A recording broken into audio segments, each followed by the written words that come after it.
بسم اللہ الرحمن الرحیم۔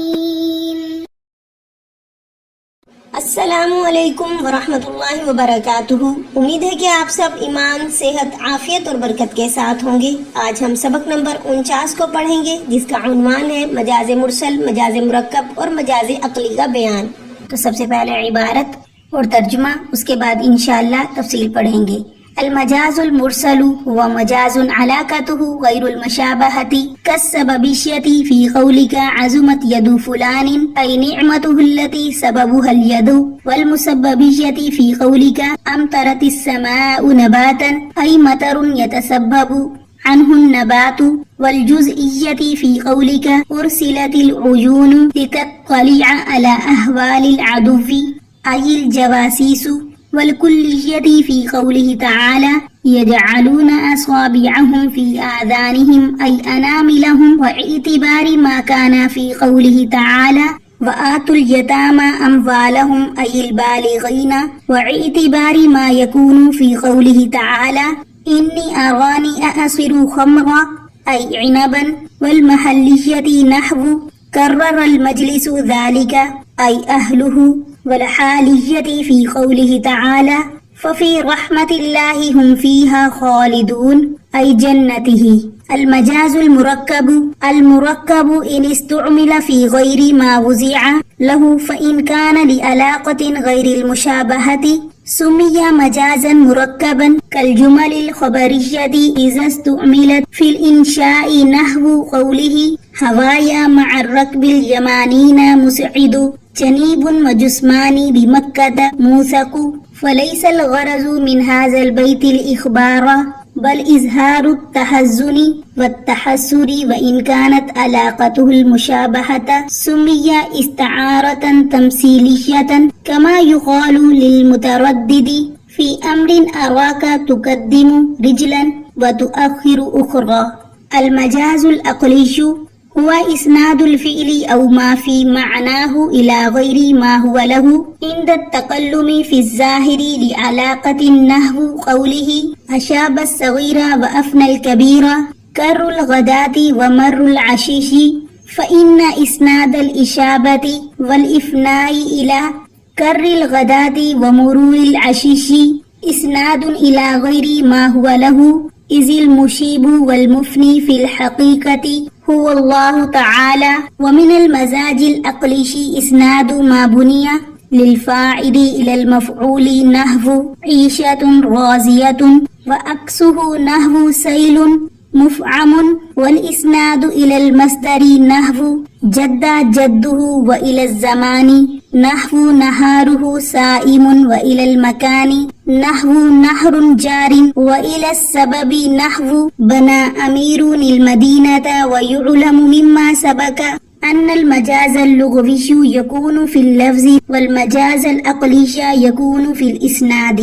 ترجمہ دیکھیے، مجاز مرسل وہ ایسا مجاز ہے جس میں علاقہ تشبیہ نہ ہو، جیسے کہ سببیت کا علاقہ تمہارے قول عظمت یدو فلان میں فلاں کے ہاتھ بڑے ہو گئے، یعنی اس کے انعام اور اکرام زیادہ ہو گئے جن کا سبب ہاتھ ہے، اور مسبیت کا علاقہ تمہارے قول امطرت السماء نباتا میں آسمان نے سبزہ اگایا، یعنی ایسی بارش جس کا سبب سبزہ ہے، اور جزیت کا علاقہ تمہارے قول ارسلت العیون میں لوگوں کے حالات سے باخبر ہونے کے لیے آنکھیں بھیج دی گئی ہیں، یعنی جاسوس، اور کلیت کا علاقہ اللہ تبارک و تعالیٰ کے قول میں یجعلون اصابعهم فی آذانہم، وہ لوگ اپنی انگلیاں اپنے کانوں میں ڈال لیتے ہیں، یعنی پوروں کو، اور ما کانا کا اعتبار جیسے کہ اللہ تعالیٰ کے قول وآتوا الیتامى اموالهم میں، اور تم یتیموں کے مال ان کے حوالے کر دو، یعنی بالغ یتیموں کو، اور ما یکون کا اعتبار اللہ تعالیٰ کے قول انی ارانی اعصر خمرا میں اپنے کو خواب میں دیکھ رہا ہوں کہ شراب نچوڑ رہا ہوں، یعنی انگور، اور محلیت کا علاقہ جیسے کہ قرر المجلس ذالک، مجلس نے اس کو منظور کر لیا، یعنی مجلس والوں نے، اور حالیت کا اعتبار اللہ تعالیٰ کے قول میں ففی رحمت اللہ ہم فیہا خالدون، تو اللہ کی رحمت میں وہ لوگ ہمیشہ رہیں گے، یعنی اس کی جنت میں۔ مجاز مرکب اگر اس کو استعمال کیا گیا ہو غیر موضوع لہو میں، پس اگر یہ استعمال تشبیہ کے علاوہ کسی اور علاقے کی وجہ سے ہو تو اس کا نام مجاز مرکب ہے، جیسے جملہ خبریہ جب اس کا استعمال انشاء میں ہو، مثلا شاعر کا شعر میرا محبوب یمنی قافلے کے ساتھ روانہ ہو رہا ہے ان کا تابع ہو کر اور میرا جسم مکہ میں مقید ہے۔ اس شعر کا مقصد خبر دینا نہیں بلکہ غم اور حسرت کا اظہار ہے، اور اگر مجاز کا علاقہ تشبیہ ہو تو اس کا نام استعارہ تمثیلیہ ہے، جیسے کہ اس شخص سے جو کسی کام میں متردد ہو جائے، میں تمہیں دیکھ رہا ہوں، تم ایک پیر آگے بڑھاتے ہو اور دوسرا پیر پیچھے سمیٹتے ہو۔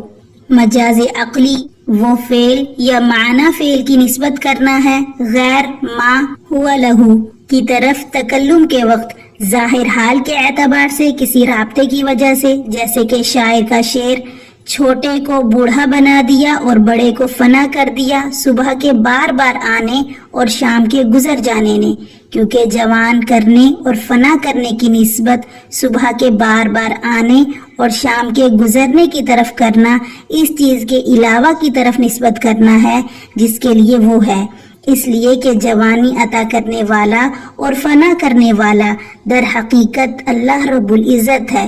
اور مجاز عقلی ہی میں سے فعل معروف کی نسبت کرنا مفعول کی طرف، جیسے عیشۃ راضیۃ خوشحال زندگی، اور اس کے برعکس کرنا جیسے بھرا ہوا سیلاب، اور مصدر کی طرف نسبت کرنا جیسے اس کی کوشش کامیاب ہو گئی، اور زمان کی طرف جیسے اس کا دن روزے دار ہے، اور مکان کی طرف جیسے بہتی نہر، اور سبب کی طرف جیسے امیر نے شہر بنوایا۔ اور سابقہ بحث سے یہ بات بھی معلوم ہو گئی کہ مجاز لغوی لفظ میں ہوتا ہے اور مجاز عقلی اسناد میں ہوتا ہے۔ اب تفصیل دیکھیے، ما قبل میں یہ بیان کیا گیا ہے کہ علاقہ کے اعتبار سے مجاز کی دو قسمیں ہیں، نمبر 1 استعارہ، نمبر 2 مجاز مرسل۔ اگر معنی حقیقی اور معنی مجازی کے درمیان علاقہ تشبیہ ہو تو پھر استعارہ ہے، اور اگر تشبیہ کا علاقہ نہ ہو تو مجاز مرسل ہے۔ تو پہلی قسم کا بیان یعنی استعارہ کو تو ہم نے پڑھ لیا، اب یہاں پر دوسری قسم مجاز مرسل کا بیان ہے کہ مجاز مرسل وہ مجاز ہے جس میں تشبیہ کا علاقہ نہ ہو بلکہ اس کے علاوہ کوئی اور علاقہ ہو، اور کسی ایسے قرینے کا ہونا ضروری ہی ہے جو معنی حقیقی مراد لینے سے مانے ہو۔ معنی حقیقی اور مجازی کے درمیان پائے جانے والے تعلقات تو بہت ہیں، مگر مصنفین نے 8 کو شمار کیا ہے۔ نمبر 1 سببیت کا علاقہ، یعنی سبب بول کر مسبب مراد لینا، جیسے کہ عظمت ید فلان، فلاں کے ہاتھ بڑے ہو گئے، تو اس مثال میں ید کا معنی حقیقی تو ہاتھ ہے، مگر یہاں معنی مجازی نعمت مراد ہے، اور دونوں معنوں کے درمیان سببیت کا علاقہ ہے، اس لیے کہ ہاتھ ہی سے نعمتیں عطا کی جاتی ہیں، گویا ہاتھ سبب ہے اور انعامات مسبب ہیں، اور سبب بول کر مسبب مراد لیا گیا ہے، اور قرینہ لفظ عظمت ہے، اس لیے کہ ہاتھ کے عظیم ہونے کا کوئی معنی نہیں، عظیم تو وہ احسان اور نعمت ہوتی ہے جس کا سبب ہاتھ ہے۔ نمبر 2 مثبیت کا علاقہ، یعنی مسبب بول کر سبب مراد لینا، جیسے کہ امطرت السماء نباتا، آسمان نے سبزہ برسایا، تو اس مثال میں نبات سے مراد پانی ہے، کیونکہ ظاہر ہے کہ آسمان پانی برساتا ہے نہ کہ سبزہ۔ ہاں البتہ پانی سبزہ اگنے کا سبب ہے، اس لیے اس مثال میں نبات مسبب ہے اور پانی سبب، اور مسبب نبات بول کر سبب پانی مراد لیا گیا ہے، گویا کہ دونوں معنوں کے درمیان مسبیت کا علاقہ ہے، اور قرینہ لفظ امطرت ہے کہ امطار مع تو ہوتا ہے مگر امطار نبات عادتاً متعذر ہے۔ نمبر 3 جزیت کا علاقہ، یعنی جز بول کر کل مراد لینا، جیسے ارسلت العیون لتطلع علی احوال العدد، لوگوں کے حالات سے باخبر ہونے کے لیے جاسوس بھیج دیے گئے ہیں، تو اس مثال میں عیون کا معنی حقیقی تو آنکھ ہے، مگر یہاں معنی مجازی یعنی جاسوس مراد لیا گیا ہے، اس لیے کہ جاسوس اپنے اعضاء میں سے عام طور سے آنکھ ہی کے ذریعے لوگوں کے احوال سے باخبر ہوتا ہے،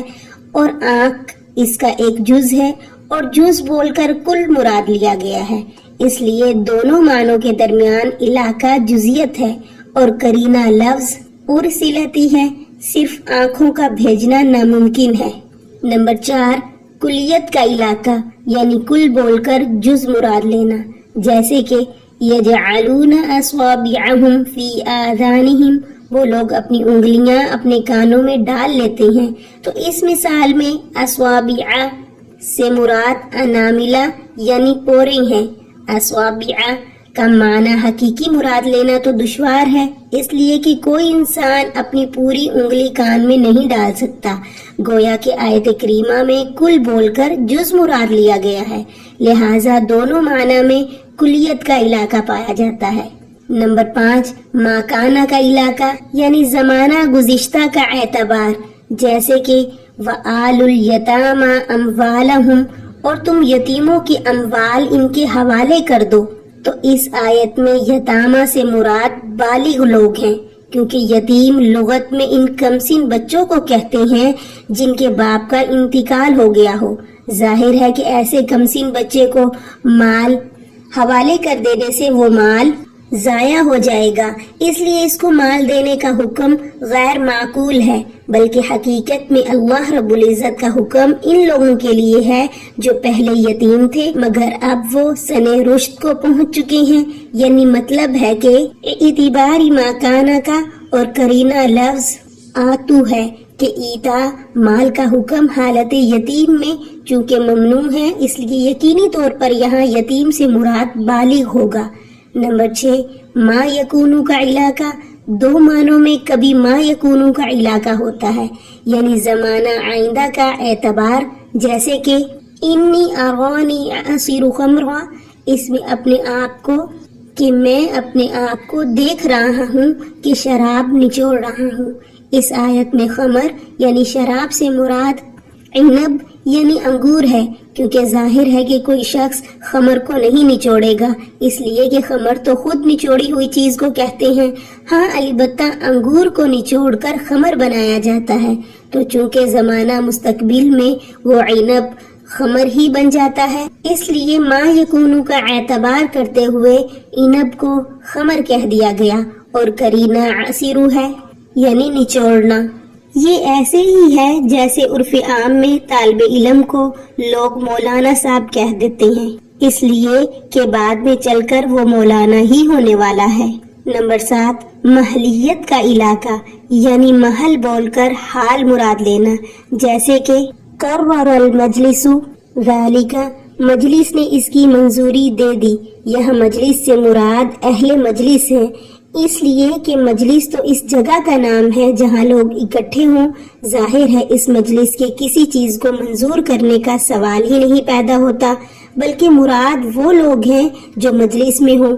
گویا محل بول کر حال مراد لیا گیا ہے، لہٰذا دونوں کے درمیان علاقہ محلیت ہے۔ نمبر 8، حالیت کا علاقہ یعنی حال بول کر محل مراد لینا، جیسے ففی رحمت اللہ ہم فیہا خالدون، تو اللہ کی رحمت میں وہ لوگ ہمیشہ رہیں گے، تو اس آیت میں رحمت سے مراد جنت ہے، اس لیے کہ انسان رحمت میں نہیں رہتا بلکہ رحمت کی جگہ میں رہتا ہے، گویا کہ یہ رحمت سے مکان رحمت مراد ہے، اور وہ جنت ہے، یعنی حال بول کر محل مراد لیا گیا ہے، اور یہی علاقہ حالیت ہے، اور کرینہ ہم فیہا خالدون ہے، اس طور پر کہ دائمی اقامت کسی محل ہی میں ممکن ہوگی، نہ کسی حال میں۔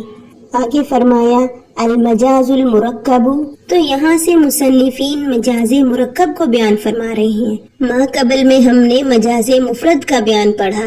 استعارہ کے جن اقسام کا بیان ہم نے پڑھا ان سب کا تعلق مجاز مفرد سے ہے، اور اب یہاں المجاز المرکب مصنفین مجاز مرکب کو بیان فرما رہے ہیں کہ مجاز مرکب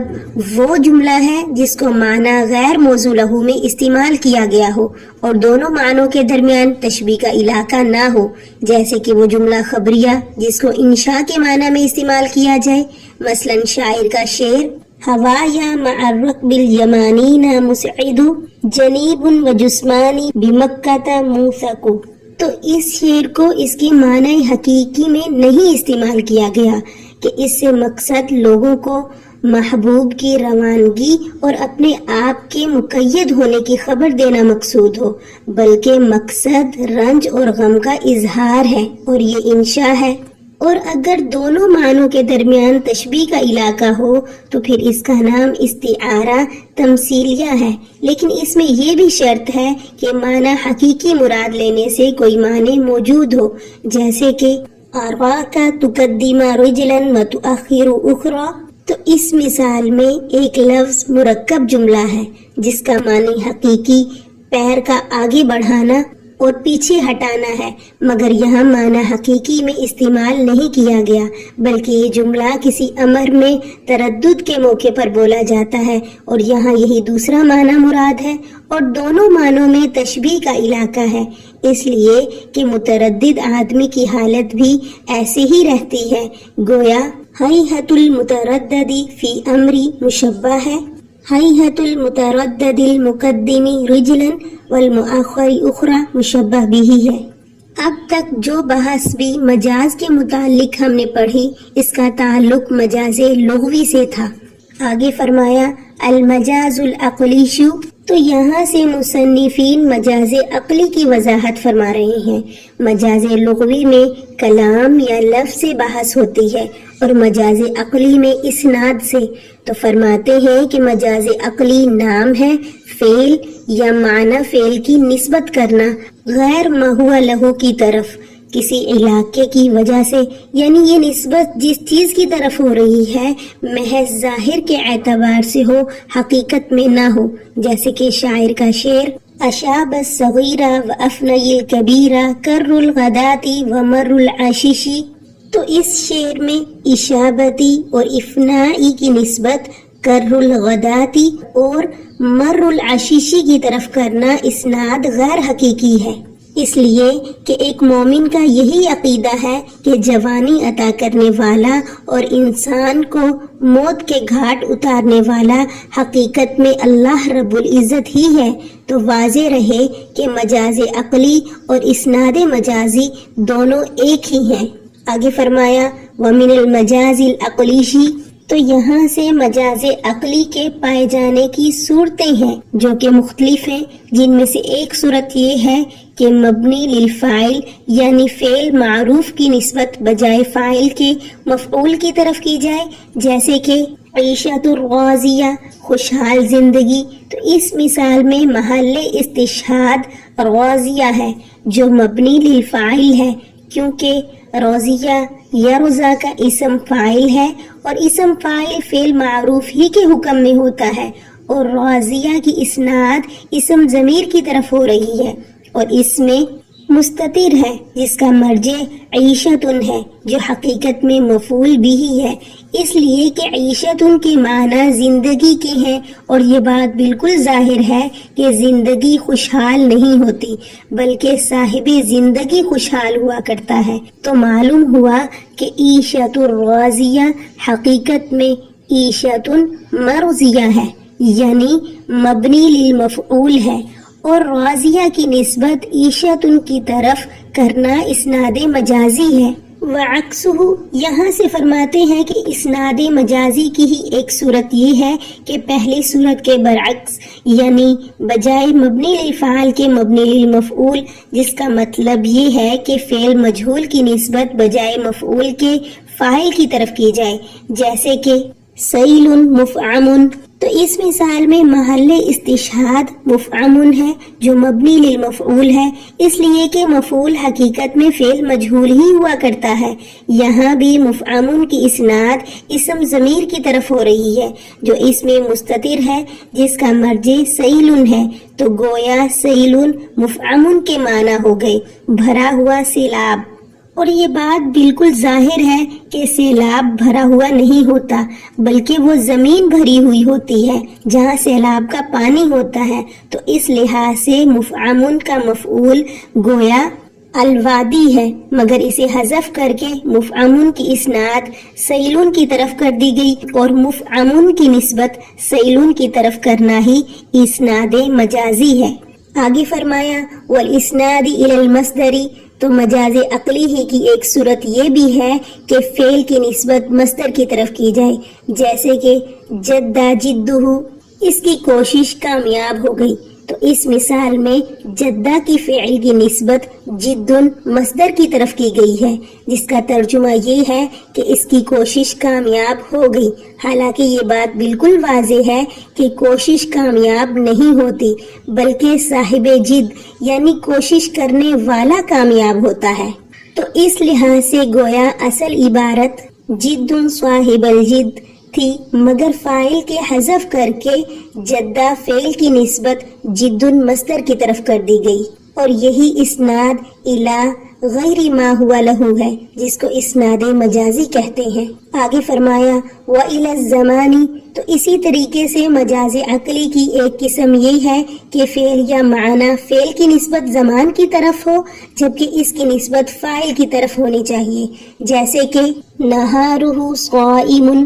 اس کا دن روزے سے ہے، تو یہاں صائم کی اسناد نہار کی طرف کی گئی ہے، حالانکہ یہ معلوم ہے کہ زمان یعنی دن روزہ نہیں رکھتا ہے، بلکہ دن میں روزہ رکھا جاتا ہے۔ معلوم ہوا کہ اصل عبارت زید صائم فی النہار ہے، زید دن میں روزہ رکھنے والا ہے، فاعل یعنی زید کو حذف کر کے صائم کی نسبت نہار یعنی زمان کی طرف کر دی گئی، اور یہی اسناد مجازی ہے۔ اور آگے فرمایا وَإِلَى الْمَكَانِ، یعنی اسناد مجازی کی ایک صورت یہ ہے کہ فعل یا معنی فعل کی اسناد بجائے فاعل کے مکان اور جگہ کی طرف کر دی جائے جو معنی غیر ما ہوا لہو ہے، جیسے نہر جارن، بہنے والی نہر، تو اس مثال میں محل استشہاد جارن ہے جو فاعل کا مقتضا ہے، اور اس کا فاعل اصل میں ماؤن ہے، اس لیے کہ نہر بہنے والی نہیں ہوتی بلکہ نہر کا پانی بہنے والا ہوتا ہے، تو معلوم ہوا کہ تقدیری عبارت الماء جارن فی النہر ہے، فاعل کو حذف کر کے جارن کی اسناد مکان یعنی نہرن کی طرف کر دی گئی، اور یہی اسناد مجازی ہے۔ آگے فرمایا وَإِلَى السَّبَبِ، یعنی مجاز عقلی کی ایک قسم یہ ہے کہ فعل یا معنی فعل کی اسناد بجائے فاعل کے سبب کی طرف ہو، جیسے کہ بنی الامیر المدینہ، امیر نے شہر تعمیر کیا، تو اس مثال میں بنیا کی نسبت جو امیر کی طرف کی گئی ہے وہ مجازن ہے، اس لیے کہ حقیقت میں تعمیر کرنے والے کاریگر اور مزدور ہیں، امیر صرف سبب ہے کیونکہ امیر نے تعمیر کا حکم دیا ہے۔ آگے فرمایا وَيُعْلَمُ، تو یہاں سے مصنفین نے فرمایا کہ ما قبل کی تشریح سے یہ بات بھی معلوم ہو گئی کہ مجاز لغوی لفظ میں ہوتا ہے اور مجاز عقلی اسناد میں۔ سبق سے متعلق کچھ سوالات ہیں، وہ نوٹ فرما لیجئے۔ سوال نمبر 1، معنی حقیقی اور مجازی کے درمیان پائے جانے والے تعلقات کتنے ہیں اور کون کون سے ہیں، وضاحت کیجئے۔ سوال نمبر 2، مجاز مرکب کی تعریف کریں اور مجاز مرکب اور مجاز مفرد میں کیا فرق ہے، وضاحت کیجئے۔ سوال نمبر 3، مجاز عقلی کے پائے جانے کی کتنی صورتیں ہیں، وضاحت کیجئے۔ سوال نمبر 4، مجاز لغوی اور مجاز عقلی میں کیا فرق ہے، واضح کیجئے۔ جزاکم اللہ خیرہ۔